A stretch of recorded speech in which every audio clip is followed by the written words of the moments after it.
बिस्मिल्लाहिर्रहमानिर्रहीम। अस्सलाम वालेकुम डियर मेंबर्स। हम स्टॉक मार्केट काजी नबील के साथ की एपिसोड नंबर 116 में मैं आप सबको खुशामदीद कहता हूँ। Today is 3 June 2021 and it is Thursday. अगर आज की मार्केट की बात करते हैं तो मार्केट की आज की क्लोजिंग हुई 48,093 की। तकरीबन 33 पॉइंट मार्केट आज डाउन हुई। हाई की बात करते हैं, मार्केट ने आज अपना हाई बनाया 48,434 का। और लो की बात करते हैं, मार्केट आज अपना जो लो बनाया था 48,010 का लो बनाया था। केसीआर शेयर्स के कुल वॉल्यूम्स की बात करते हैं, तकरीबन 889.94 मिलियन शेयर्स का जो है वो कारोबार देखा गया ये। अगर आज के जो है हम लोग वॉल्यूम लीडर्स की बात करते हैं, जिनमें खासतौर पर WTL, FNEL, ICIBL, TRG, Hum network, GGL, Byco, Silk, PTC, PIBTL, GGL, FFL और टेली वगैरह जो है वो शामिल नहीं है। अगर आज के जो है टॉप गेनर्स की बात करते हैं, टॉप गेनर्स में Wyeth limited, Nestle, Siemens, Sanofi Aventis, Indus motor, Philips Morris, Feroze laboratory, GlaxoSmith health Kline, Suraj cotton, Honda, Atlas, Nexo technology, Pakistan cables, Indus dyeing, Hinopak वगैरह जो है वो शामिल है ये। टॉप अगर हम लोग लूजर्स की बात करते हैं, जिनमें खासतौर पर Unilever Pakistan, Millat tractor, Lucky cement, Punjab oil mills, Hallmark company, Mari petroleum, Jubilee life insurance, Mitchell fruit, Sunday textile, Balochistan wheels वगैरह जो है वो शामिल है ये। ठीक है, ये थी मार्केट की सरसरी सी खबर। आप लोगों की तरफ आते हैं और ऐसे जो जैसे रिक्वेस्ट की जाती है, हैंड रेज की ऑप्शन है, उसको क्लिक करेंगे। अगर आपका कोई सवाल है, सवाल पूछें मुख्तसर और टू द पॉइंट, और जो एक दफ़ा हो जाए उसको काइंडली रिपीट ना करें प्लीज़। जी अबीब काजी साहब है सर, आपको अनम्यूट करो मैं। अस्सलाम वालेकुम जी। वालेकुम अस्सलाम। आप अच्छा, मेरा ये सवाल है कि कल भी ये बात हो रही थी कि हमें अपने स्क्रिप्ट जो है वो रिकॉर्ड करने चाहिए, जो हम लोग रोजाना सेल परचेज करते हैं कि जी उसमें कितना हमारा कटा है। तो उसके लिए ये है कि हम मैनुअली काम करते हैं, एक पेज के ऊपर लिखते हैं, उसमें काफ़ी टाइम लग जाता है और कैलकुलेशन करना मुश्किल होता है। ऐसा कोई एक्सेल में ऐप वगैरह है, ये पता आप में से दोस्तों में से आप जी बता दें अगर कोई अच्छा सा तरीका है, तो हम जी जो मेल हमें आती है वहाँ से डाटा फैच कर। जी। शुक्रिया। जी सर, इनमें जो है ना ऐप जो है ना, एक ऐप इन्वेस्टिफाई जो है ना, इन्वेस्टिफाई के नाम से है ये। जैसे इन्वेस्ट होता है ना, इन्वेस्ट उसके आगे FY लगा देना तो इन्वेस्टिफाई बन जाता है ना, IFY। वो ऐप आप इंस्टॉल करें, उसमें जो भी आपका पोर्टफोलियो, जो भी आप स्टॉक खरीदते हैं ना, उसके पोर्टफोलियो में जो है वो रेट वगैरह लिख लिया करें। वो आपको इंटीमेट करते रहेगी कि आपके स्टॉक की क्या पोजीशन है, और जब बेचें तो उसमें लिख दें कि आप सेल हो गया, उसको आउट कर दें, और वो अपने पास रिकॉर्ड नोट कर लेंगे। थोड़ा सा काम ये है, रिटर्न भी किया करें, इसमें ये होगा कि आपकी प्रैक्टिस भी होगी और एक थोड़ी सी आदत जब आपकी बन जाएगी फिर आपको ये हैक्टिक नहीं लगेगा ये काम। जी अफान भाई लंदन से, आपको अनम्यूट करो मैं। अस्सलाम वालेकुम, सब लोगों के लिए दुआएं। काजी साहब, thank you so very much. और अदील साहब, आपने मुझे ISL का बताया था सबसे पहले। 81 पे लिया था, आज 93 पे निकले हैं। 33% इन्वेस्टमेंट थी मेरी इसमें। अब माशाल्लाह इसे मेरे नजदीक तो छक्का है जिसने पहले कभी ना देखा हो इतना। तो आज क्वेश्चन मेरा ये है, अगर मैं कंपैरिजन करता हूँ तो जो लास्ट पीक मारी थी ISL ने वो 97.71 की मारी थी, और आगा ने मारी थी 41.48 की। ISL का EPS 11.84 है, आगा का 3.06 है। दोनों, उसका फ्लो 25% है, इसका 35% है। उसका 144 मिलियन है, इसका 152 मिलियन है। 4 टाइम्स ये छोटा EPS है, मगर इसने अभी रिसेंटली अनऑडिटेड अकाउंट्स हैं इसके, मगर इसने जो पैसा है वो दिखाया भी है कि इन्होंने नई मिल लगा रहे हैं। अब इस पॉइंट पे इसकी पुरानी पीक के अंदर गैप 20% का है अभी, और ISL की पुरानी पीक में गैप 4.71% का है। अब इस स्टेज पे, मगर ISL ने जो लास्ट डिप के बाद अगली पीक मारी थी उसमें 30 रुपीज का मार्जिन था। उसके पॉइंट ऑफ व्यू से मैं देख रहा हूँ कि 105 तक जा सकता है ISL, मगर आगा की नहीं पता। अब मेरा क्वेश्चन यहाँ पे ये है सर, आगा को कहाँ तक हम एस्टिमेट लगा सकते हैं अनऑडिटेड अकाउंट्स के ऊपर? और अगर इसकी 20% के जो गैप को हम यूटिलाइज करना चाहें, क्या वो बेहतर ऑप्शन होगी, या अमरेली का भी वेरी सिमिलर है, या दोबारा जैसे आप कहते हैं कि जिस स्टॉक का शेयर है उसी के अंदर से पैसा निकला उसी के लिए रखें, कि थोड़ा डिप ले वहां पे पिक करके दोबारा ISL में ही करें जहां पे पहले से यूटिलाइज किया, या आगा पे स्विच करना बेहतर होगा?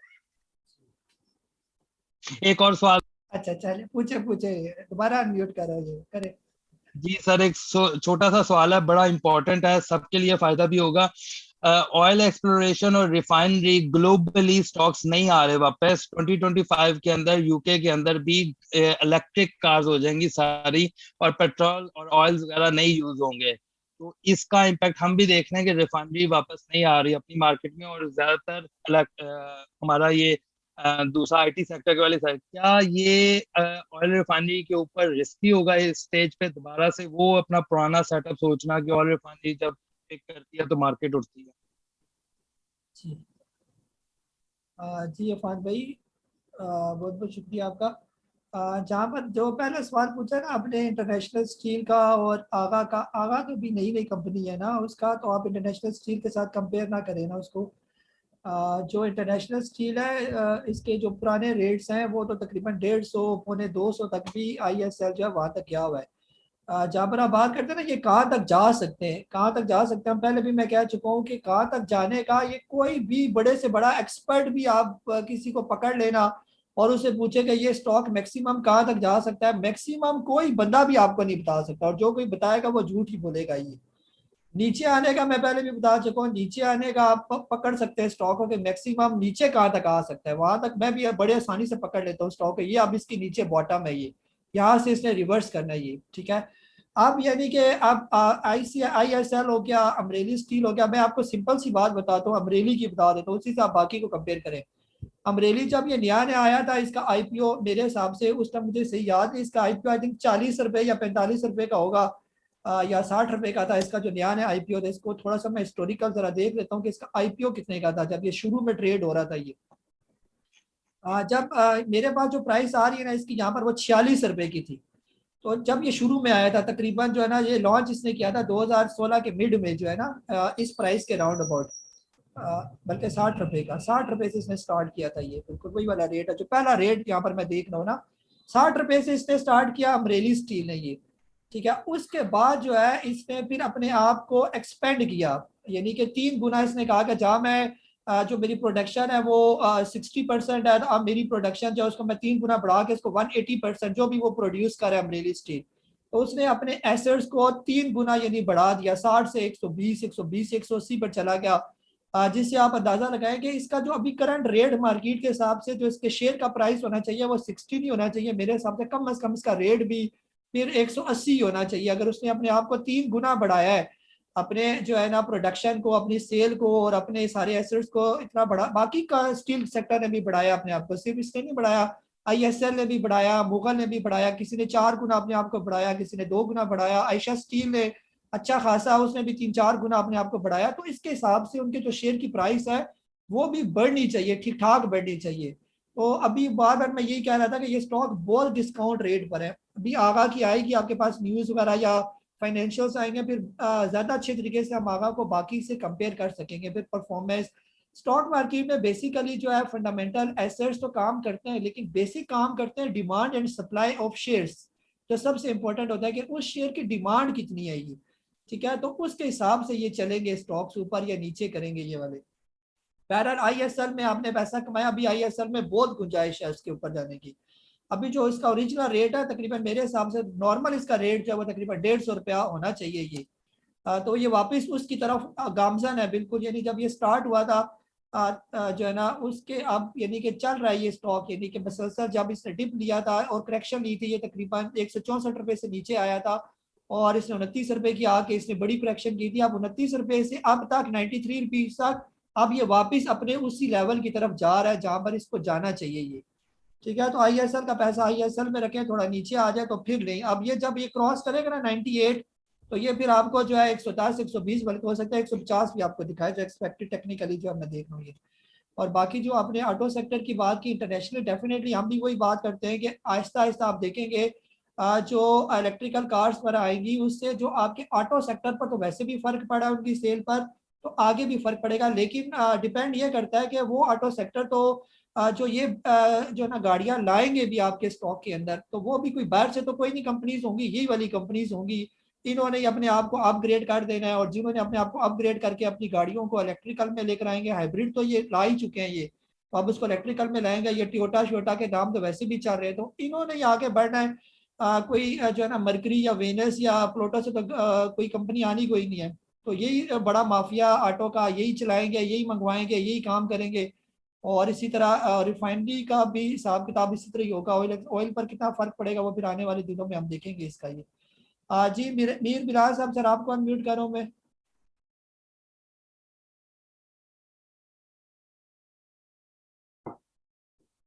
हाँ जी, मीर बिलाल अहमद साहब जल्दी जल्दी अनम्यूट करेगा जी। नजीर साहब आपको अनम्यूट कर रहा हूँ। अस्सलाम वालेकुम वालेकुम सर। अस्सलाम। इंतहाई मशकूर हूँ आपका, इदरीस भाई का, रजा भाई, अल्ताफ भाई, सरसनाउल्लाह मरवत। माशाल्लाह सारे सीनियर भी लोग हैं और बहुत कुछ सीखने को मिलता है। पहले जी इतना सर बड़े शेयर्स में काम करने की नहीं थी, लेकिन अब तो अल्हम्दुलिल्लाह इतना हो गए कि बड़े शेयर्स में भी इजीली कर लेते हैं आपकी रहनुमाई से।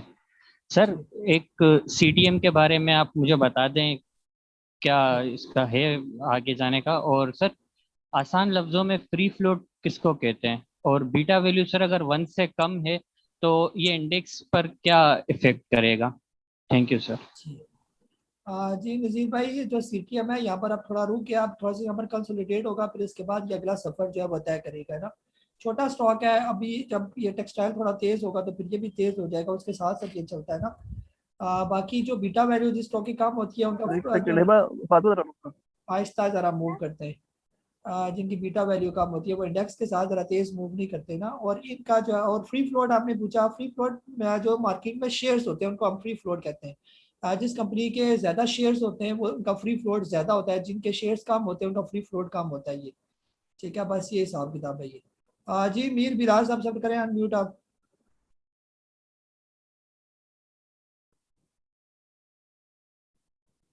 जी इमरान अली साहब आप करें अनम्यूट। हेलो अस्सलाम वालेकुम सर। वालेकुम सलाम।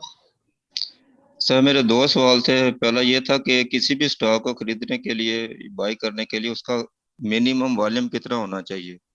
दूसरा सर BIBTL के बारे में बता दे, क्योंकि जी 2 दिन से जी तो ये डाउन ही जा रहा है। जी तो ये बता दे कहाँ तक जाएगा, या इसको मैं रिप्लेस कर लूँ किसी दूसरे स्टॉक से। जी। लिया कितने का है आपने PIBTL?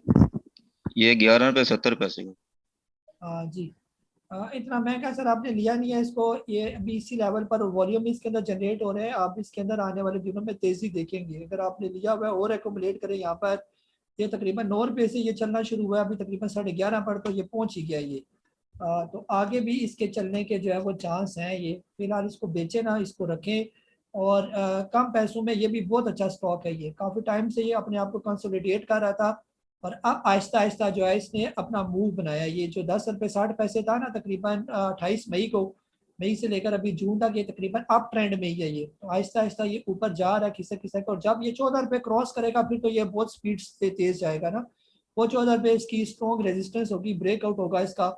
तो फिलहाल इसको बिल्कुल भी ना बेचें, इसको आप होल्ड करके रखेंगे।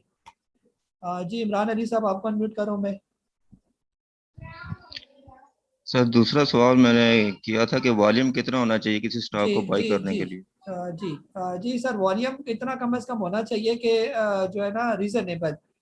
रीजनेबल का मतलब ये होता है कि कल को आप बेचे भी तो उसमें जो है वो कम से कम जो है ना कि आपका कोई ले भी सके। ये ना हो कि 100 वालियम 50 वालियम 10 वालियम ऐसे वाले शेयर ना हो। कम से कम जो है ना वो 10,000 20,000 30,000 इससे ऊपर ऊपर वॉल्यूम हो तो फिर ठीक है ये। जी इमरान खालिद साहब आपको अनम्यूट करूँ मैं।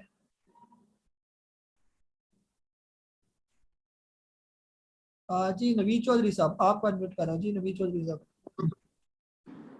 जी अस्सलाम वालेकुम। वालेकुम अस्सलाम जी। ये मुझे पहल के बारे में पूछना था कि आज आपका जी मैसेज भी आया था कि 36.42 पे उसने रेजिस्टेंस को अपनी जो ब्रेक कर दिया था, जी लेकिन उसके बाद ये फिर वापस आ गया उससे। जी तो क्वेश्चन मेरा ये था कि वो जो रेजिस्टेंस होती है वो बेसिकली जब ऊपर चला जाता है स्टॉक तो वो उसकी सपोर्ट नहीं बन जाती, इसका इम्पैक्ट क्या होता है तो बेसिकली जी ओवरऑल? जी नवीद भाई, जब भी कोई स्टॉक अपना ब्रेकआउट तोड़ता है, और तोड़ने का मतलब ये होता है कि अब वो ऊपर जाने के बिल्कुल तैयारी में है ये, और नीचे आने का मतलब ये होता है कि जो छोटे मोटे लोग उसके साथ जुड़े हुए हैं वो बेचें, क्योंकि ज़्यादा पैसा स्मार्ट इन्वेस्टर जो होता है वो कमाना चाहता है। वो इस लेवल पर लेकर इसको 40 45 46 पर लेके जाना चाहता है, 60 पर लेना चाहता है। वहां पर वो आपको बेचना चाहता है कि वहां पर आपको पकड़ा है, यहाँ इस लेवल पर आप छोड़े इस स्टॉक को। ये तो जब भी कोई स्टॉक अपना ब्रेकआउट देकर नीचे आ जाता है तो आप बिल्कुल पैनिक ना हुआ करें, बल्कि नीचे आए तो और ले लिया करें ये, क्योंकि आप ब्रेकआउट दिया, अगर ब्रेकआउट ना दिया होता तो इसका मतलब ये था कि इसने कभी ऊपर जाना ही नहीं था ये।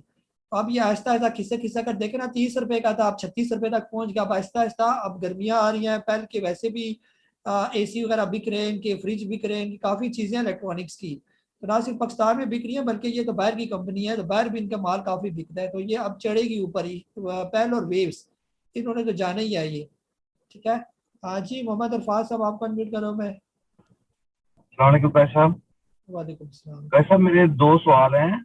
एक ये जो अदरीस भाई भी और आप भी बात करते हैं जो मार्केट में इंडेक्स में शामिल हो गया फलाना शेयर, तो इसका मतलब ये जो जितने भी शेयर हैं जिसमें हम ट्रेड करते हैं ये इंडेक्स में शामिल नहीं होते, जी और कहाँ से चेक किया जा सकता है? और दूसरा सवाल है कि इलेक्ट्रिक के बारे में बता दें, ये बहुत नीचे जा रहा है। जी जी अरफाज भाई, कुछ स्टॉक जो होते हैं ना बड़े बड़े, उनको इंडेक्स के साथ शामिल इसलिए किया जाता है कि उनका एक वेटेज रखा जाता है कि अब ये बड़े स्टॉक मूव कर, जैसे आप KC 100 का नाम लेते हैं ना, ये 100, तो ये 100 क्या है, वो 100 बेसिकली जो बड़े बड़े स्टॉक है जिनकी मूवमेंट करने से इंडेक्स भी जो है वो हिलता जुलता है। ये पहले ये होता था जो है ना KC 30, आपने नाम सुना होगा, वो 30 स्टॉक होते थे, जब ये हिलते थे तो सारा इंडेक्स भी हिलता था। तो कुछ स्टॉक की वेटेज ज्यादा है, जैसे घर में 6 बच्चे होना तो उनमें से एक की अम्मा अब्बा ज्यादा बात सुनते हैं, या बड़ा होता है या दरमियान वाला वो ज्यादा अच्छा लगता है और इंटेलिजेंट भी होता है तो माँ बाप उसको ज्यादा प्रेफर करते हैं। इसी तरह KC 100 इंडेक्स में कंपनियां तो 500 हैं, लेकिन जो बड़ी बड़ी 100 कंपनीज हैं या बड़ी बड़ी 25 कंपनी है, मजीद उनको क्लासीफाई करके 25 में डिवाइड किया, जो बहुत ही सॉलिड और एवरग्रीन कंपनीज हैं उनको ज्यादा प्रेफरेंस दी जाती है, और इनके हिलने से पूरा इंडेक्स भी हिलता है ये वाला। तो ऐसे होता है कि इलेक्ट्रिक नीचे आया तो और ऐड करें इसके अंदर, बिल्कुल भी ना बेचे और इसको रखी रखे, आने वाले दिनों में ये आपको ठीक ठाक पैसे देगा ये। जी मुजफ्फर साहब आपको अनम्यूट कर रहा हूं मैं। जी मुजफ्फर साहब अनम्यूट करें। अस्सलाम वालेकुम। वालेकुम सलाम जी। काश साहब, एक बात मुझे समझ नहीं आई कि DGL और GGL ये अपर जी लॉक लगे और आज ये नेगेटिव ओपन हुए, एक तो ये बता दें, और जी दूसरा NRL के बारे में बता दें, ये नीचे आ रहा है, इसको और नीचे लें।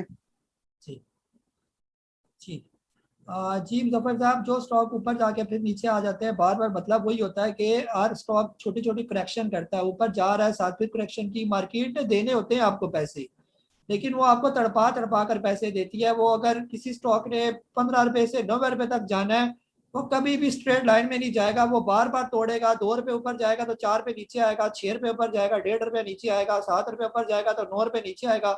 इस तरह कर करके ये जो है ना ये ऊपर जाता है। ये मार्केट का तरीकाकार ही ऐसा ही है। मैंने आपके साथ एक इमेज की वीडियो शेयर की थी, उसको देखे ना, उसने दिए उतने ही पैसे जितने उसने देने थे, लेकिन बीच में वो कितनी ब्रेकें लगाई हैं उसने, और कितना उसने रिवर्स गियर लगाया ये। ठीक है, तो मार्केट इसी तरह आपको पैसे देती है ये। और जो NRL, अगर आपने उसको स्टडी किया हुआ है, जहां पर आपको लगता है कि यहाँ से करेक्शन करके नीचे आता है और वहां से ये बाउंस बैक करता है, तो वहां पर आप इसको ले लें, इसके साथ आप राइड करते जाएं फिर। जी आमिर महमूद साहब कराची से आपको अनम्यूट करूँ मैं। हाँ जी, तमाम बहन भाइयों का अस्सलाम वालेकुम। वालेकुम अस्सलाम। काजी साहब, मुझे आज एक नया एक्सपीरियंस हुआ ट्रेडिंग टर्मिनल के बारे में, तो बाकी भाइयों को भी इससे फायदा होगा। हुआ ये कि मेरा शेयर जो है PIBTL प्रॉफिट में शो हो रहा था, तो मैंने 36,000 शेयर लिए हुए थे, तो मैंने कहा कि आज तो बड़ा अच्छा प्रॉफिट हुआ होगा। तो शाम को मैंने जब हिसाब लगाया तो वो तो मैं लॉस में था। मैंने कहा ये क्या हुआ, फिर मैंने बड़ी जमा तफरीकें की, और जब मैं कैश बुक गया तो देखा मैंने कि वो तो मैंने महंगा लिया हुआ था। मतलब मेरी एवरेज बन रही थी 11.66 की, और जो मेरे पोर्टफोलियो में था वो 10.50 पे प्रॉफिट शो कर रहा था, तो मैंने उसको सेल कर दिया। तो मैंने फिर एक और शेयर को भी देखा, उसमें भी यही मसला था कि AGL में भी वो, मतलब मैं एवरेज प्राइस उसकी 6.54 से ज़्यादा होनी चाहिए थी, तो वो 6.21 पोर्टफोलियो में शो हो रहा है, प्रॉफिट शो कर रहा है। तो फिर मैंने उनसे बात की, मैंने कहा भाई ये क्या है, ये तो मुझे लॉस हुआ है, तो हु वुड पे फॉर दिस। तो हम जो समझ रहे हैं इतने अरसे से कि इसमें कोई मसला ही नहीं है, हम तो समझ रहे थे सब कुछ कंप्यूटर से कैलकुलेट हो रहा है, ऑनलाइन में तो मसला ही नहीं है। मैं तो काफी ट्रेडिंग, डे ट्रेडिंग भी करता रहा हूँ, वो इतनी ज्यादा होती थी कि बंदा कहता है इसको कौन अब चेक करे।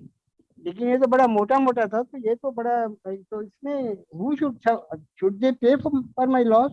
अभी मैं उनके साथ वो कर रहा हूँ। वैसे तो IGI suppose to be second number.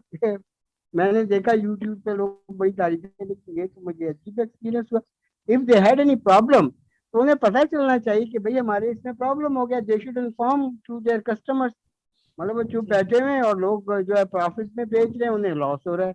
तो इसका क्या SECP को हमें शिकायत करनी चाहिए या क्या? ये तो बड़ा बहुत मसला है। अगर कोई बहुत ही ज्यादा कीमत लगाई हो किसी ने तो उसको तो बहुत बड़ा लॉस हो जाएगा।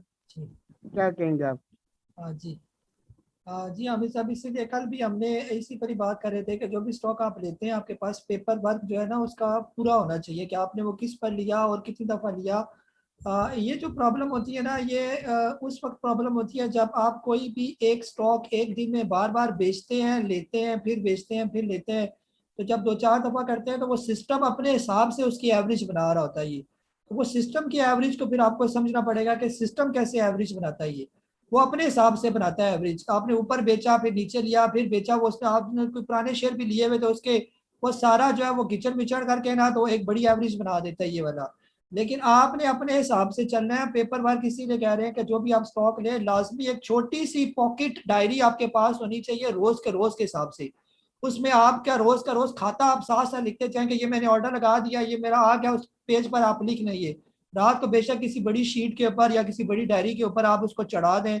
ये सारा काम करेंगे प्रॉपर तरीके से, फिर ही जाके साल बाद आपको कुछ नजर भी आएगा कि मेरी वर्किंग है और मैंने इतना कमाया, इतना लॉस किया। और थोड़ी सी ये आप 1 महीना इसकी प्रैक्टिस करेंगे, फिर आप इसके बगैर रह भी नहीं सकेंगे ये, इस पेपर वर्क के बगैर, और आपको इसका मजा भी बहुत आएगा ये। तो कोशिश करें कि अपना कागज वाला काम पूरा रखें, फिर बेशक ब्रोकर ऊपर करे नीचे करे, आपका तो पेपर वर्क बिल्कुल ठीक होगा ना। आजकल तो वैसे भी एक्सेल आया हुआ है, एक्सेल में तो आप सारी चीजें अपने रेट इंटर करें, अपने आपको खुद अंदाजा हो जाता है कि बिल्कुल यहाँ पर मैं जा रहा हूँ, ये मेरा इसका रेट है, यहाँ पर मैंने खरीदा हुआ है। तो ये खास तौर पर प्रॉब्लम मैंने भी बताई है कि उन स्टॉक के साथ होगी जो ऑलरेडी आपने रखे हुए हैं और किसी भी दिन उसको आप बार बार बाइंग सेलिंग करके फिर बाय कर लेते हैं, तो उसमें आपकी एवरेज सारी खराब हो जाएगी। आप कुछ और समझ रहे होंगे, सिस्टम आपको कुछ और एवरेज दिखाएगा ये। शिकायत क्या करेंगे आप? शिकायत करके भी देख लें, कोई प्रॉब्लम, मेरा नहीं ख्याल कि मसला हल होगा आपका, क्योंकि ये ऐसा ही होता है सिस्टम के साथ। जी अतीक लखानी साहब, सर आपको अनम्यूट कर रहा हूँ मैं। अस्सलाम वालेकुम। वालेकुम अस्सलाम। काजी साहब, एक छोटा सा मालूमात ये लेनी थी कि आज एक मिचल्स फूड का बोर्ड मीटिंग थी, तो इसके बारे में कुछ मालूमात मिल सकती है क्या? जी जी जी अतीक भाई, मालूमात जो भी उसकी जो है ना, वो कहते हैं ना चढ़े चांद नहीं छुपते, तो मीटिंग में जो कुछ भी होता है अगले दिन PSX की वेबसाइट पर आपके सामने आ जाएंगे। ये क्या दिया, क्या लिया, क्या हुआ, वो कल आप देखेंगे सुबह सुबह PSX की वेबसाइट पर चढ़ा होगा ये वाला। ठीक है, वहाँ से आप भी देख लें और हमें भी बताएं कि क्या उन्होंने किया ये। जी अयाज साहब हैदराबाद से, सर आपको अनम्यूट करूँ मैं।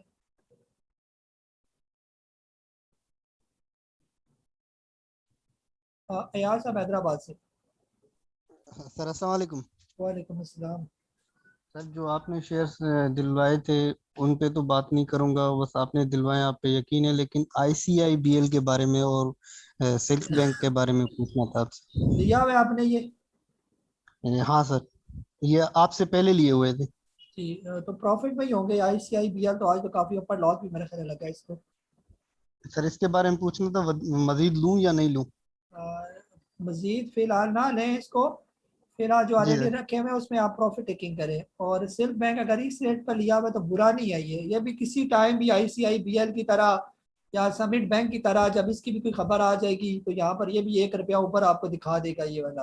तो ये सारे पैनी स्टॉक होते हैं, न्यूज़ बेस्ड होते हैं, बुरे नहीं है, लेकिन यह है कि ये हवा की तरह होते हैं, जब हवा चलेगी तो ये भी ऊपर चल जाएंगे। महंगा ना लें इनको।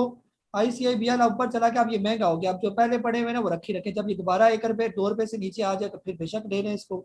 सिल्क बैंक अभी सस्ता है, महंगा नहीं है अभी, लेकिन जब ये 2.5 रुपये 3 रुपये हो जाएगा फिर ये महंगा हो जाएगा ये वाला, फिर वहां पर आपको ये स्टॉक ऑफ करवा सकता है, फंसा सकता है। तो यही टाइम होता है नीचे लेने वाला। आप जैसे WTR के बारे में आप पूछते हैं, आपको इस रेट पर लेगा तो हज़ारी बात है महंगा था, जब 1.5 रुपये का था वो सस्ता था ये। अब अगर वो 3.5 से दोबारा 1.5 रुपये पर आकर और 3 साल 4 साल यहाँ पर ही रुका रहे तो फिर तो आप लोग फंस जाएंगे ना इस तरह। टैली जब ये 2 रुपये का 3 रुपये का था वो सस्ता था, अब ये 18-19 रुपये पर तो बहुत महंगा है यहाँ पर। अब दोबारा नीचे आ गया और 10 साल यहीं पर रहा, 2-3 रुपए के रेट पर, फिर तो आप फंस जाएंगे। जो है ना 20 साल के बाद आप अपने बच्चों को कह रहे होंगे कि यार मैं इसमें फंसा हुआ था, तो काफी टाइम हो गया ये वाला ना। तो जो स्टॉक ऊपर निकल जाए उनको ना पकड़े, जो नीचे हैं उनको बेशक पकड़े, उनमें रिस्क नहीं है ये वाला। तो बस ये वाला काम किया करें, जो खासतौर पर ये ऐसे वाले स्टॉक है ये जिनके आगे पीछे कुछ भी नहीं है ये। जी रफीक अहमद साहब, सर आपको अनम्यूट करो मैं। जी अस्सलाम वालेकुम काजी साहब। वालेकुम मेरा सलाम। क्वेश्चन है काजी साहब, आपके पास उन लोगों के लिए कोई रिकमेंडेशन है जो स्क्रीन को हर वक्त फॉलो नहीं कर सकते या आपके मैसेजेस को इतनी प्रॉपर तरीके से फॉलो अप नहीं कर सकते? कुछ ऐसे शेयर्स की लिस्ट हो जिनमें आप रिकमेंड करके तो आप उसमें अंदर मतलब स्टे करें और थोड़ा लॉन्ग अरसे के लिए उसको चलाएं। दूसरा क्वेश्चन है पावर सेक्टर के लिए है कि पावर सेक्टर आप कब समझते हैं कि ये क्लिक करेगा? क्योंकि जैसे ही इनकी खबर आनी है गवर्नमेंट ने इनको पैसे रिलीज करने हैं तो ये तेज हो जाएगा बहुत और फिर शायद आप हमारे हाथ ना आए ये। इसमें एंट्री कब बनती है? जी सर, वो आज मैंने कैप्को की एक शीट आपके साथ शेयर की, आपने उसको देखी है? नहीं, मुझसे शेयर नहीं हुई सर ये किस तरह हो सकती है? चले मैं देख लेता हूँ आपको, आप मुझे ज़रा मैसेज करना ना, फिर मैं देखूंगा कि वो शीट आपको मिली है या ना मिली। पर्सनल भी मैंने शेयर किया और ग्रुप में भी शेयर किया है। पावर सेक्टर को पैसे मिले या ना मिले, जब भी कैप्को का जो ब्रेकआउट है, जब वो अपना ब्रेकआउट दे तो बस उसके अंदर एंट्री कर लेंगे, ठीक है। जब वो ऊपर चढ़ना शुरू हो जाएगा पीछे उसकी खबरें भी अच्छी आना शुरू हो जाएगी कि उसको पैसे मिल गए ये, क्योंकि प्राइस को पहले पता होता है। ये जो रेट होता है ना, इसको सब कुछ पता होता है कि पैसे मिलने या नहीं मिलने। जब उसने ब्रेकआउट दे दिया तो इसका मतलब यह है कि अब इनको मिल गए पैसे या मिलने वाले हैं पैसे ये वाले। तो पैसे मिलने का आप उसका बिल्कुल भी इंतजार ना करें। और जो स्टॉक का आपने पूछा, स्टॉक के बारे में खासतौर पर बहुत से जो हमारे आरडीए वाले जो है ओवरसीज जो है वो भी T+2 वाले, उनका भी बहुत ज़्यादा कंसर्न था कि हम उसी दिन या अगले दिन स्टॉक को बेच नहीं सकते, तो कुछ ऐसे स्टॉक रिकमेंड किए जाए। उसके लिए फिर आप लोगों के लिए जो है एक आपको खुशखबरी भी मैं सुना दूँ। उसकी खुशखबरी आप लोगों के लिए ये है कि जो मेरी डेली रिपोर्ट आपके पास आती है जिसमें मैं मार्केट रिव्यू देता हूँ और आपके साथ ग्राफ भी शेयर करता हूँ, रोज़ की मार्केट का और फिपीलिपी का डाटा आपके साथ शेयर करता हूँ। उसमें अब ये क्या करूँगा कि जो फिपीलिपी का डाटा है वो आपको मैं शेयर भी करूँगा। आपने फिपीलिपी का डाटा खुद से देख लेना है NCCPL की वेबसाइट से। उस फिपीलिपी डाटा की जगह मैं आपको रोज़ 3 से 4 इन्वेस्टमेंट वाले स्टॉक्स रिकमेंड किया करूँगा ये, कि अगर आप इन स्टॉक्स को इन लेवल्स पर लेंगे तो इनका एक्सपेक्टेड फ्यूचर टारगेट क्या हो सकता है ये, ठीक है। एक्सपेक्टेड टारगेट ये नहीं है कि कंफर्म आप कहें कि जी काजी साहब ने क्या दिया तो कंफर्म होगा, लेकिन मैं तकरीबन 99% श्योरिटी से कहूंगा कि इंशाल्लाह जिसका टारगेट बताया वो टारगेट को अचीव करेंगे। जो वैल्यूएबल अच्छे स्टॉक है मैं आपको रोज 3-4 उस डेली जो आपके साथ जो लिस्ट मेरी शेयर होती है डेली रिपोर्ट वाली, उसमें कोई ना कोई 3-4 स्टॉक मैं आपके साथ रोज के रोज शेयर करता जाऊंगा और उसकी मैं फिर आपको 1 महीने के बाद या 15 दिन बाद उनकी रिपोर्ट भी दूंगा कि ये इस तारीख को रिकमेंड किया था, 1 महीने के बाद उनकी परफॉर्मेंस चेक करें आप। तो वहां से आप कोई भी स्टॉक इन्वेस्टमेंट वाले पिक कर सकते हैं ये, बजाय इसके कि आप डेली स्टॉक को अगर फॉलो नहीं कर सकते तो आप इन्वेस्टमेंट वाले जितने भी हैं ओवरसीज भी जो डेली स्क्रीन को नहीं देख सकते, जो कुछ स्टॉक लेके रखना चाहते हैं तो वो उन स्टॉक को लाजमी लें जो मैं आपको रिकमेंड करूंगा। आज भी जो मैंने शीट तकरीबन तैयार कर ही लिया है, इस जूम सेशन के बाद आपके पास पहुंच जाएगी, जैसे रोज ही पहुंच जाती है 9-9:30 बजे के दरमियान। तो आप उसमें देखें गौर से और उनके एक्सपेक्टेड टारगेट भी देखेंगे। जी दानिश साहब आपको अनम्यूट कर रहा हूं मैं।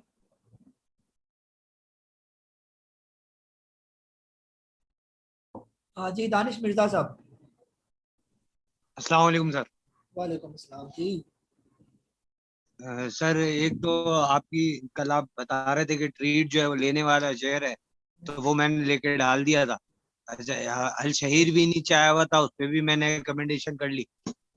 और पावर सीमेंट का मुझे पूछना था कि पावर सीमेंट को आप कैसा देख रहे हैं कि आगे क्या जाना है इसका? जी अभी ये 9 रुपए कुछ अभी ये जो दो जो शेयर लिए हैं ट्रीट शेयर, कोई फायदा हुआ है इनसे? आपको कोई बेहतरी महसूस हुई है? जी दानिश साहब किधर चले गए? बोले बोले आप अनम्यूट है। जी सर।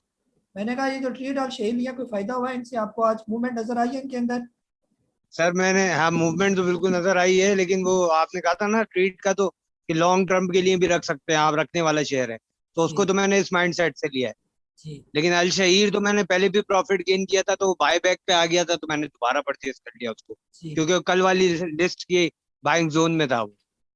तो मैंने कहा पावर सीमेंट मैंने एक ले लिया था, तो मैंने कहा वो मैं आपसे पूछूंगा कि उसकी मूवमेंट क्या है। जी पावर सीमेंट अभी जो है ना दानिश भाई वो बड़ा आराम आराम से चलेगा। जब ये कहीं क्रॉस करे ना 12 रुपए से ऊपर जो है ना, फिर जो है ना मुझे लगता है कि इसके अंदर मूवमेंट थोड़ी तेज हो जाएगी। फिलहाल जो है ना पावर अभी कहाँ पर मौजूद है? पावर नोर पे 70 पैसे। फिलहाल ये यहाँ पर स्टॉक ऑफ और पैसे फंसाने वाली बात है। जब कहीं 12 पे क्रॉस कर जाए फिर बेशक ले लें इसको, फिर ये आगे आपको 17-18 भी दिखा देगा, लेकिन उससे पहले पहले फंसा देगा यहाँ पर। जी मैडम जैनब, मैं आपको अनम्यूट करूँ मैं? जी जी मैडम अस्सलाम वालेकुम। वालेकुम अस्सलाम वालेकुम। जी जी। अच्छा, मैंने ये पूछना था कि आपने ना एक साजगार इंजीनियरिंग रिकमेंड किया था, 179 पे आपने कहा था इसकी बाइंग करनी है और 184 पे इसको सेल करना है, लेकिन जिनका वॉल्यूम कम है, जैसे मतलब हमने इतना इन्वेस्ट नहीं किया, तो फिर तो वो उसमें कोई थोड़ा सा ही प्रॉफिट बनेगा, तो मैं उसको होल्ड रखे रखूं, शायद वो कुछ और ऊपर चला जाए, या कितना हाई जाएगा वो। दूसरा सवाल ये है कि लोड्स और गैटम जो है वो ऊपर नहीं जा रहे, आपने रिकमेंड किए हुए थे। और एक और क्वेश्चन है कि वेव्स जो है ना, मैंने आपके ग्रुप को ज्वाइन करने से पहले मैंने 25 का लिया हुआ, तो उसका क्या करूं? मतलब वो 25 को हिट नहीं कर रहा, उससे ऊपर जाना तो दूर की बात है। जी जी थैंक यू। जी मैडम, जो है ना साजगार आपको मैंने प्रॉफिट टेकिंग भी करवा दी थी, 2% 1.5% भी कहीं से प्रॉफिट मिले तो अल्लाह का शुक्र अदा करें। फिर नीचे आया था, फिर ले लेती, फिर 183 पर 2-4 दफा। अब ये नहीं है कि आप इसके 200 के ख्वाब, जब 200 क्रॉस करेगा तो फिर तो 250 भी आपको दिखाएगा। फिलहाल यहीं पर इसका छोटा स्विंग था, वो मैंने आपको करवाया, बल्कि प्रॉफिट टेकिंग भी करवाई। तो कोशिश करें जिस तरह कहा जाए उसी तरह फॉलो करें। जहाँ पर क्या है, जो स्टॉक से निकल है उससे निकल है, जो नया स्टॉक बताऊँ उसमें आ जाए आप। जो है ना लोड्स और गैटम चलेंगे, आप आगे देखेंगे। लोड्स तो अभी जो है ना यहाँ पर थोड़ा कंसोलिडेट हो रहा है, काफी देर से ये चला हुआ था, आगे फिर ये मूव बनाएगा ये। और गैटम की अभी एक्स डेट आने वाली है, इस वजह से वो थोड़ा सा रुका हुआ है, लेकिन हो सकता है उससे पहले आपको एक थोड़े सा जो है वो गेन दे दे। हम भी हमारे रेट्स और ये तकरीबन ऊपर ही है, मेरा ख्याल है मैंने 52-53 की बाइंग करवाई हुई थी और ये 54 के राउंड अबाउट है। तो यहीं पर ही बेशक अगर नहीं चलेगा तो हम यहाँ से निकल आएंगे, बाद में लेंगे जब ये एक्स हो जाएगा ये। और बाकी जो है आपने कहा वेव्स यहाँ से थोड़ा सा मुश्किल है, जब ये 25 क्रॉस करेगा तो फिर आपको ये 30 भी इंशाल्लाह दिखाएगा टेक्निकली जो है ये, जो एक्सपेक्टेड इसका टारगेट है। वेव्स अगर पैसे हैं तो यहाँ पर और लेगी, ठीक है। और ये ना कहें कि ये कभी नहीं दिखाएगा, ये दिखाएगा आपको इंशाल्लाह। आप देखेंगे वेव्स तो 40-45 रुपए वाला शेयर है, ये वाला तो इसके लेवल ही नहीं है वेव्स के ये। और इंशाल्लाह आप देखेंगे कि टेक्निकली जो एक्सपेक्टेड, जिसको मैं कहता हूँ कंफर्म तो नहीं करता, एक्सपेक्टेड बार बार कहता हूँ कि आप बिल्कुल इसको अल्फा ना ले लिया करें, लेकिन यह कि जो एक्सपेक्टेड नजर आ रहा है कम से कम 40-45 इसको जाना चाहिए। और आप देखेंगे भी आने वाले दिनों में ये मूव भी करेगा ये। जी असगर अली साहब सरगोदा से आप बोले। अस्सलाम वालेकुम सर। अच्छा सर, मेरे पास तो FFBL है 27 रुपए 10 पैसे का, और इमेज है 15 रुपए का लिया हुआ था। क्या इनसे निकल जाऊं या अभी होल्ड रखूं? जी असगर साहब, फिलहाल दोनों स्टॉक बहुत अच्छे हैं, आप दोनों को ना बेचें, फिलहाल रखिए इनको, ठीक है। अभी इमेज जो है ना बार बार अभी ऊपर ही जा रहा है, आपने तो नीचे लेवल पर लिया हुआ है, तो बिल्कुल भी उसकी टेंशन ना लें। और FFBL यहाँ से निकल गया, यही जो इसके लेवल है 27 वाले, और ये खास तौर पर इसने एक अच्छा कोई ब्रेकआउट दे दे 30 रुपए से ऊपर वाला, तो फिर ये आपको अच्छा खासा जो है वो गेन देगा ये। बस ये 30 तक इसका सफर थोड़ा मुश्किल है, ये खिसक के जो है ये घिस के चल रहा है, लेकिन उसके बाद जो है ये ठीक भी हो जाएगा ये, ठीक है। बेचे ना इनको। जी अली रजा साहब लाहौर से, आप बोले। जी अस्सलाम वालेकुम सर। वालेकुम सर आपने ASTL का कहा था 44 पे इसका ब्रेकआउट होएगा, तो वो तो आज मैंने ले लिया था 44 पे ही, तो वो आज अपर हो गया है। तो सर एक तो इसका प्लीज बता दें कि मैं अब कहाँ तक होल्ड करूं, और दूसरा सर वही सिल्क का पूछना था, तो आपने वो पहले ही बता दिया सर, बस यही पूछना था। जज़ाकल्लाह। जी अमरेली के अंदर आज भी हमने प्रॉफिट टेकिंग की और उसका ऊपर कैप लग गया, थोड़ा पहले कर लेते तो हम इसको बाय भी कर लेते ना, थोड़ा बिजी था, वरना लाजमी बाय करते। बहरहाल अभी इसको बेचे ना, अभी 48 तक इसको जाने दें, एक्सपेक्टेड जो है 48-50, फिर उसके बाद पूछे कि क्या करना है। जो भी अनम्यूट करता है काइंडली पीछे आवाज ना आए, क्योंकि मैं पहले अनम्यूट कर देता हूँ आपको, तो पीछे आवाज नहीं आनी चाहिए फिर। जी असलम साहब आप बोले। जी सर अस्सलाम वालेकुम। ये हाँ, आज मैंने आपके कहने के मुताबिक जो है बल्कि मैं ट्रैवल कर रहा था कहीं से, तो लेकिन फिर भी मैंने बेच दिया ASTL। अच्छा ASTL जो है वो समझे मेरा दिल उस पर अटका हुआ है, तो एक तो इसको आप बायबैक यकीनन करवाएंगे, तो अब ये करेक्शन, मैं तो ये दुआ करूंगा कि करेक्शन ले ले, लेकिन ये क्योंकि दूसरे मेंबर भी हैं तो ये दुआ करते हुए अच्छा नहीं लगता, तो आप इसके बारे में बताएं। एक जो है वो GGL का क्या है मुस्तकबिल के, उसको होल्ड करें आगे चल के है फायदा, और एक वो है एग्रीकल्चर टैग जो है ना कौन सा एग्रीकल्चरल टैक्स वाला जो है ना, मैं भूल रहा हूँ उसका। हाँ, तो वो उसके बारे में बताएं। जी हाँ, जी हाँ, उसके बारे में बताइएगा प्लीज। थैंक्स। जी सर, ये तीनों स्टॉक जो है ये ठीक है, हम डेली दोबारा बाय बैक करवाएंगे क्योंकि ये बहुत अच्छा स्टॉक है ये। फिर ऊपर हम जैसे पाक सुजुकी को आपको बार बार बाय करवा रहे हैं, कुछ और स्टॉक हमने छोड़े नहीं, अभी यूनिटी भी हमने नहीं छोड़ा, बार बार हम बाय बैक कर रहे हैं, जीजीएल को बाय बैक कर रहे हैं। तो ये साथ साथ जहाँ जहाँ की रैली बनती रहेगी हम भी प्रॉफिट टेकिंग करते रहेंगे। हम रैली अभी तो इसके बहुत ऊपर जाने के चांस है, हम तो हो सकता है 10 दफा बाय बैक करें रस्ते रस्ते में, तो साथ साथ प्रॉफिट टेकिंग भी करते रहे और साथ साथ इसके साथ हम राइड भी करते रहे ना।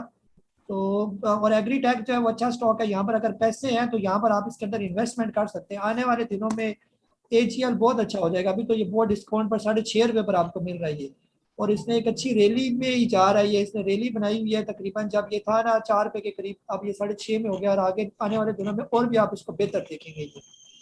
ठीक है जी, सैयद जवाद भाई आप बोले। अस्सलाम वालेकुम काजी साहब। वालेकुम अस्सलाम। काजी साहब एसटीपीएल का पूछ रहा था कि वो आप वैसे अल्हम्दुलिल्लाह 2 महीने बाद प्रॉफिट में आ गया, तो अभी इसको होल्ड रखना है। अच्छा, मुझे कल शायद मेरे से मैसेज मिस हो गया आपका वो कोसम का, क्योंकि कोसम की आपने कल प्रॉफिट टेकिंग कराई थी, तो अभी भी मेरे पास होल्ड पे है और प्रॉफिट में भी है, तो उसका एक बता दें। बाकी अमरेली का मुझे आंसर मिल गया।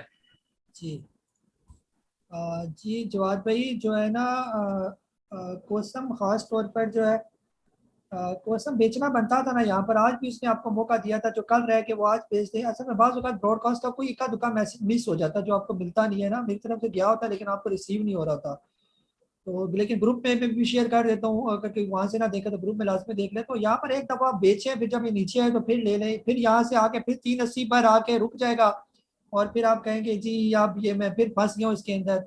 तो एक दफ़ा ये आपको प्रॉफिट टेकिंग करवा रहे हैं, यहाँ से प्रॉफिट टेकिंग करें, जब ये 5 रुपये क्रॉस करेगा तो फिर आप दोबारा बेशक बाय कर लेंगे। 5 तक इसका सफर जरा मुश्किल है, 4.90 4.95 में आकर अटक जाता है, जैसे वो आपका एवियन 9.95 पर आके पता नहीं उसको क्या हो जाता है, फिर उधर से वापस रिवर्स कर जाता है ये वाला। तो ये भी यहाँ पर अटकता बार बार, तो इसलिए यहाँ पर एक दफ़ा प्रॉफिट टेकिंग करें और फिर जब ये 5 रुपये क्रॉस कर ले फिर दोबारा बाय बाय कर ले, फिर वो 5 इसकी रेजिस्टेंस बन जाएगी 4.90 वाली, फिर उसके बाद इसका अगला सफर 7 रुपये 8 रुपये वाला, और जो हमने इसका एक दफा टारगेट रखा हुआ था 12-13 रुपये का इसका एक्सपेक्टेड टारगेट है, वो इस तरह जाएगा, ये इस तरह एकदम ऊपर ही जाएगा। इसका तड़पा तड़पा कर इसने लेके जाना है आपको, हो सकता है साल में लेके जाए 2 साल में, लेकिन जाना है इसने। तो जहाँ जहाँ प्रॉफिट हो रहा है वहाँ पर प्रॉफिट करें, नीचे आ जाए 4 रुपये पर फिर ले लें, फिर इसको इस तरह ऊपर लेके जाए। एसटीपीएल अभी जहाँ 2 महीने सबर किया, अभी 1 महीना और सबर करें, ये आपको दिखाएगा अभी आगे चलेगा अभी।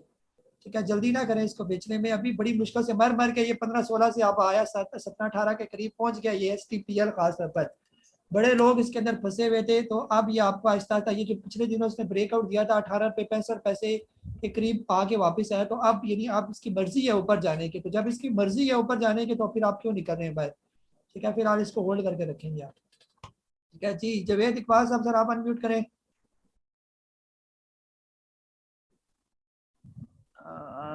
ऐसा है कि मेरे पास एक सिल्क बैंक के वो है शेयर और दूसरा WTL, तो इन दोनों में से मैं चाहता हूँ कि एक को फारिग कर दूं, एक अपने पास रखूं। एक ये क्वेश्चन है कि किसको मैं निकल जाऊं। तो दूसरा है कि मेरे पास यूनिटी के, GGL के और AGL के, तो इसमें मैं चाहता हूँ कि एक या ज्यादा से 2 रखूं। तो इसमें मुझे बता दें कि कौन से 2 रखूं या 1 रखूं, 3 में नहीं रखना चाहता।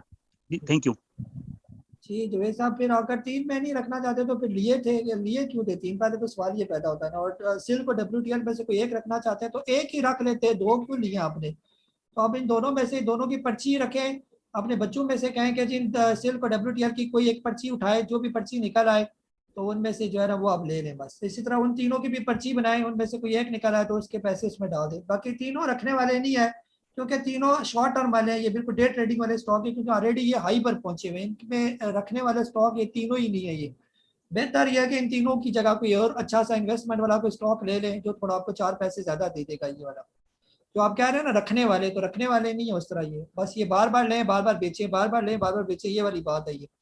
हाँ जी, मोहम्मद मुनीब साहब आपको अनम्यूट करूँ मैं।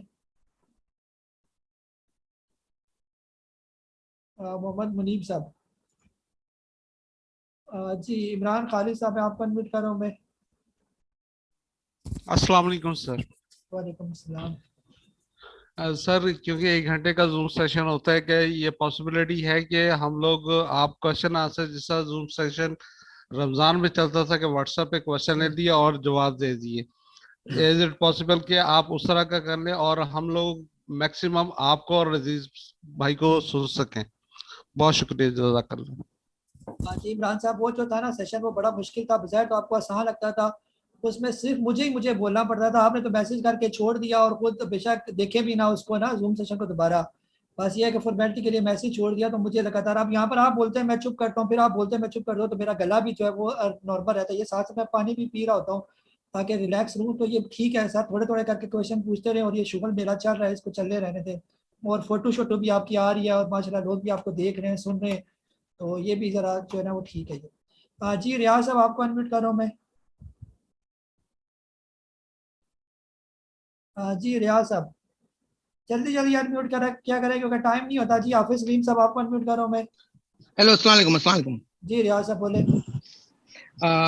सॉरी नवील भाई, थोड़ा बोले सर ये एक बताएं मुझे सर, ये जो डे ट्रेडिंग हम करते हैं, डे ट्रेडिंग के लिए क्या अपना प्रॉफिट मार्जिन कितना रखें, मतलब क्या होना चाहिए एक आइडियल केस पे, फिर हमने एग्जिट करें, थोड़ा ये बता दीजिएगा। और दूसरा ये मुझे तो लॉन्ग टर्म के लिए जो आप बताते तो एक कैटेगरी एक दो स्टॉक बताइएगा इसमें लॉन्ग टर्म इन्वेस्टमेंट में।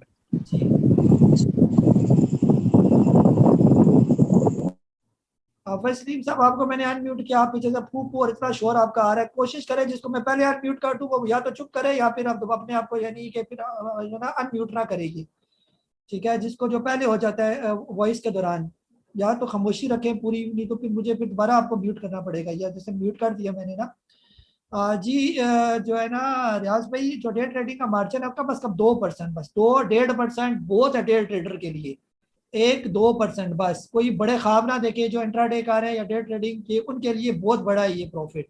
अगर वो दिन में 3-4 दफा डे ट्रेडिंग कर लेते हैं, यानी जिसको हम कहते हैं बार बार लिया, 2%, 1.5%, 1%, तो 4-5% एंड ऑफ द डे अगर आपको बच जाता है तो ये बहुत है उस बंदे के लिए। ये अगर जो इंट्राडे वाला है जो अपने आप को ये सोच रहा है कि मैं 7% कमाऊंगा 8%, तो वो तो डे ट्रेडर नहीं कर सकता, वो तो उसके लिए बड़ा मुश्किल हो जाएगा, फिर वो फंसेगा भी। ये तो डे ट्रेडर ऐसा होता है जिसको जल्दी जल्दी मौका मिले और निकलने वाली बात करें।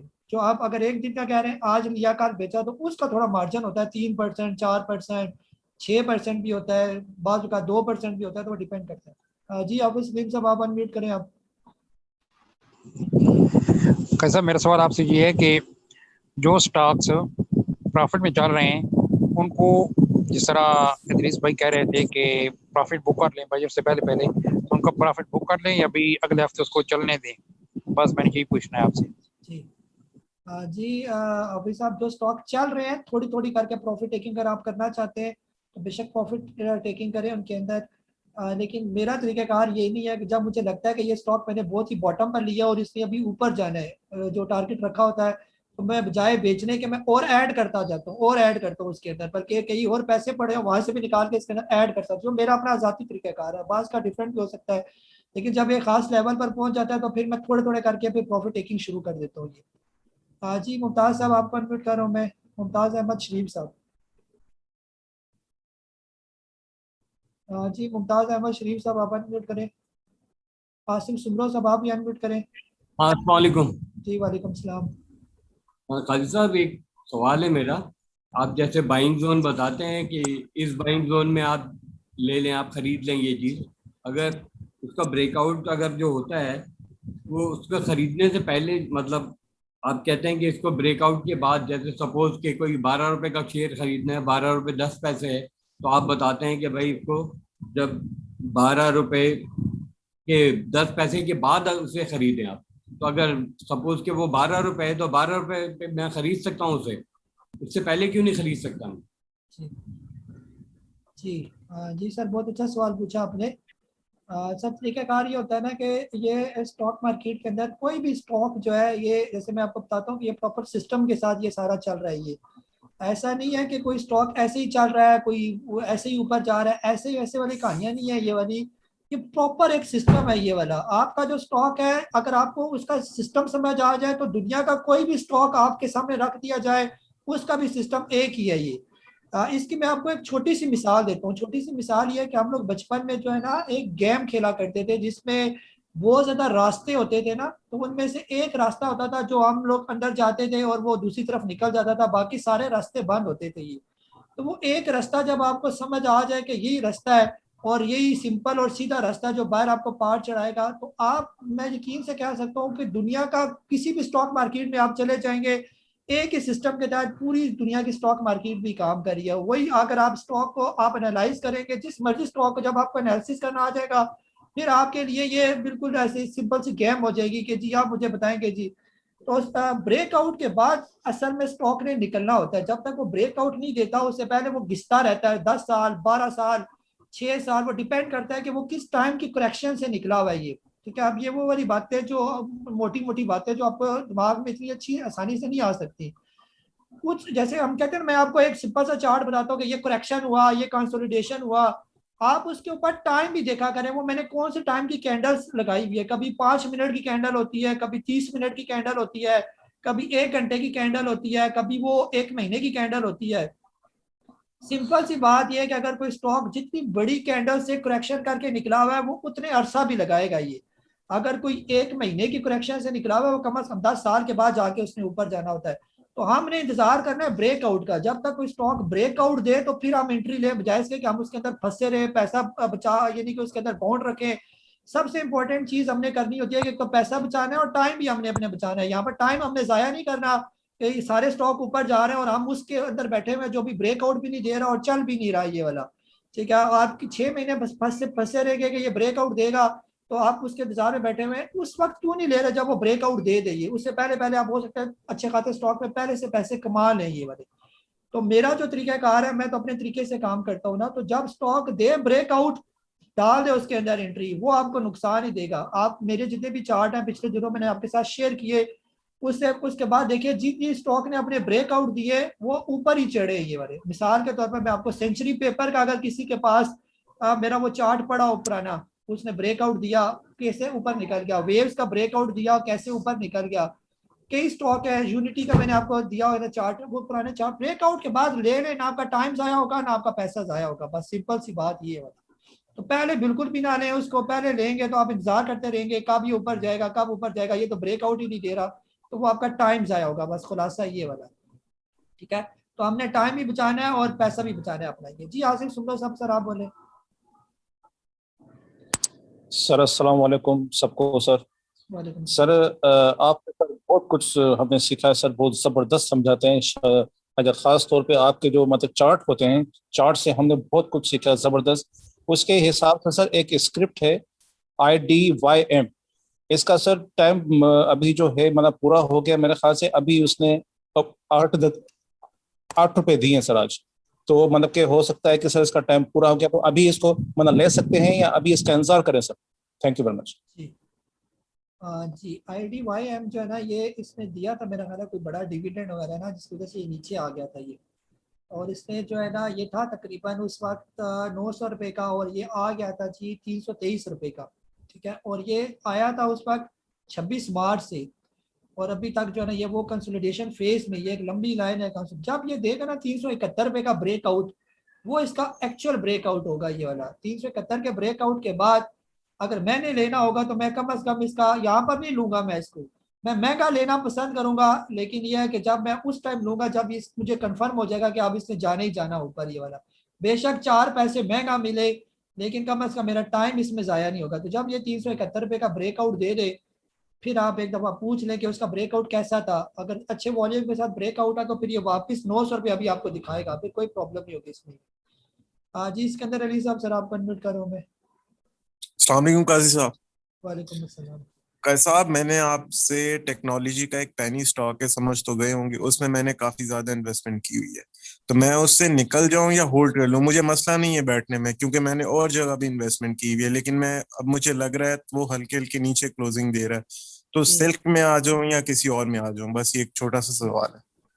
जी सिकंदर साहब, जो है ना किसी भी स्टॉक में ज़बरदस्ती आप ना फंसे। जो है ना, अगर आपको कोई स्टॉक बोझ लग रहा है तो आप बेशक निकल जाए। अपने दिल पर पत्थर रखे, जो भी रखे, दिल आपका हल्का होना चाहिए। अपने ज़मीर से पूछे कि आप ये मुझे बर्दाश्त नहीं हो रहा, तो जो बर्दाश्त नहीं हो रहा मैं 10 दफ़ा भी कहूँगा कि आप वो फिर नहीं रखेंगे, क्योंकि आपको वो लग रहा है। तो अगर आप बेहतर समझे तो आप बेशक स्विच कर जाए उसको। मैं फिलहाल रिकमेंड नहीं कर रहा स्विच करना जो है इसको, फिलहाल रखें तो बेहतर रहेगा ये। जी ख्वाजा रिजवान साहब, सर आपको अनम्यूट करो मैं। जी अस्सलाम वालेकुम काजी साहब, मैंने पूछना था, आपको ज्वाइन करने से पहले मैंने सर्विसेज इंडस्ट्रीज ले लिया था जब उसने एक्स किया था 620 रुपए पे ना, तो मैं बस ये जानना चाह रहा हूँ कि उसको मैं होल्ड करना चाहिए कुछ गेन के लिए, या जब 620 पे जाए, वो कभी तो नीचे है, तो 620 पे जाए उसे निकाल दूं, जो आप सजेस्ट करते हैं। थैंक यू जी। जी जो है ना ख्वाजा साहब, दोबारा आप वो इस तरह है ना कि अगर ये जो हम 620 की आप बात कर रहे हैं ना, जब ये 620 क्रॉस करेगा तो ये तो फिर आपको जो है इसका ब्रेकआउट ही 618 रुपए का ये, और ये 618 का ब्रेकआउट दे जाए तो फिर तो ये आपको मेरे हिसाब से पहला नंबर पर आपको ये 850 दिखाएगा, और फिर उसके बाद आपको 1100-1200 रुपया भी ये दिखाएगा ये। ठीक है, तो बिल्कुल भी आपने इसको बेचना नहीं है ये, और 620 पर तो बिल्कुल भी नहीं बेचना ये। ठीक है, 620 तक अगर आप इंतजार कर गए तो फिर आपने जो है ना मेरी बात भी रखनी है, आपने 1100 तक का भी फिर इंतजार करना है, फिर बेचना नहीं है आपने इसको ये उससे पहले पहले। जी शाहिद साहब आपको अनम्यूट करूँ मैं। जी शाहिद साहब आपको अनम्यूट करूँ मैं। अस्सलाम वालेकुम सर। वालेकुम सलाम। सर मेरी न्यू एंट्री है और माशाल्लाह आप बहुत अच्छा काम कर रहे हैं, अल्लाह ताला आपको इज्जत में रुतबे में बुलंदी अता फरमाए। आप बहुत अच्छे टीचर हैं ब्रीफ भाई साहब। और सर मैंने एक क्वेश्चन पूछना था कि 3:30 बजे जब मार्केट क्लोज होती है तो जैसे कोई भी स्टॉक ले लें, WTL ले लें कोई भी, उसमें 16 करोड़ का वॉल्यूम लग गया जी, मार्केट बंद होगी, जब सुबह खुली तो देखा तो उसमें 53 लाख पड़ा हुआ है, तो ये बंद होने के बाद बाइंग सेलिंग का कुछ एक समझ नहीं आई, ये समझा दो।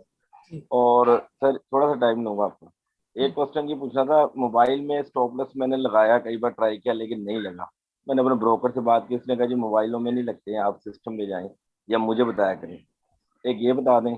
और एक सर ये क्वेश्चन पूछना था कि जो लोग जैसे अभी मुश्ताक साहब पूछ रहे थे कि तो जैसे ब्रेकआउट दे दिया किसी ने स्टॉक ने, मतलब 10 पैसे में ब्रेकआउट दिया, अब उस टाइम हमें लेना चाहिए जैसे आपने बताया, या हमें उस लाइन जो उसके रेजिस्टेंस है उसके ऊपर जब क्लोजिंग दे हमें तब लेना चाहिए, एक ये बात पूछनी है। और एक सर ये बहुत है सर, इतने सवाल बहुत है, टाइम बहुत शॉर्ट है ये। जो आपने सर पूछा ना ये कि वॉल्यूम बन जाते हैं, वो पोस्ट सेशन होता है ना 3:30 बजे से 3:45 बजे तक, तो उसमें इंटर हाउसेज जो है वो ट्रेडिंग हो रही होती है, तो वो जो वॉल्यूम होते हैं वो एडजस्ट हो रहे होते हैं साथ साथ, या आपका एक ब्रोकर में किसी दूसरे ब्रोकर में अकाउंट है, वहाँ से कोई लोग शेयर ट्रांसफर करते हैं या ब्रोकर भी एक दूसरे के साथ शेयर एक्सचेंज करते हैं, तो ये चलता रहता है 3:45 जो पोस्ट सेशन होता है इसका। बाकी जो आपको ब्रोकर ने कहा ना कि स्टॉप लॉस जो है वो मोबाइल पर नहीं लगता, उसने बिल्कुल आपसे झूठ बोला है, बल्कि बकवास किया उसने इसी को जो है ना। बहरहाल ये सिलसिला चलता रहेगा और ये आपकी आदतें भी इसी तरह चलती रहेंगी, जिसने सुधरना है वो सुधर जाते हैं, जिन्होंने नहीं सुधरना उन्होंने कभी भी नहीं सुधरना है, ऐसे ही होगा ये। बहरहाल अपना बहुत सारा ख्याल रखें, इस एपिसोड नंबर 116 के साथ मुझे इजाज़त दें, अपना बहुत सारा ख्याल रखें, अल्लाह हाफिज़।